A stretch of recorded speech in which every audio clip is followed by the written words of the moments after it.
Pourquoi ça fonctionne comme ça? Parce qu'on n'a pas envie de ce changement.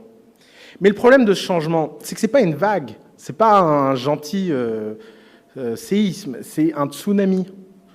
Et si un jour vous êtes pris dans un tsunami, vous essayez de négocier avec le tsunami, ça ne va pas marcher. Ça ne marche pas de négocier avec un tsunami. Le tsunami, en général, il est né dans quelque chose de beaucoup plus profond, de beaucoup plus long, de beaucoup plus historiquement ancré. Or, la révolution numérique, elle n'a pas commencé avec l'émergence de l'Internet. L'émergence de l'Internet n'a aucun intérêt pour comprendre la puissance de la révolution numérique. La révolution numérique, elle a commencé le jour où on a coupé la tête d'un roi. La révolution numérique, elle a commencé le jour où les gens se sont dit « on est tous égaux et libres de droits ».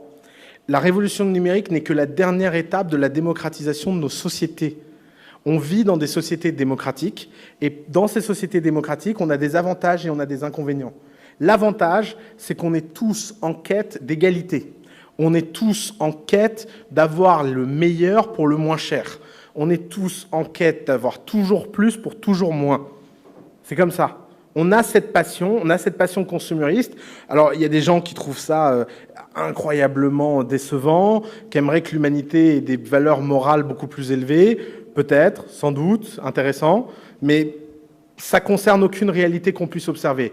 La réalité qu'on observe, c'est qu'à peu près tous les biens et services dans le monde qui ne sont pas régulés sont en déflation. Tous les biens et services dans le monde qui ne sont pas régulés sont en déflation. Vous prenez le coût d'à peu près n'importe quoi qui constitue votre vie et vous regardez ce coût sur 3 siècles et vous verrez une décroissance exponentielle incroyable. Et cette déflation est source de liberté économique. Parce que tout le monde se demande comment gagner plus alors qu'on est en train de construire un monde où il n'y aura plus besoin de gagner tant que ça. Et c'est ça la réalité. Quand les gens, c'est marrant, on était avec ma compagne à l'aéroport et j'ai entendu 2 pilotes parler en disant qui va payer nos retraites quand les robots feront le travail à notre place. Et je trouvais cette phrase géniale. Parce que s'il y a des robots, il n'y aura plus de retraite. Et c'est marrant d'appliquer une vieille recette à un nouveau problème.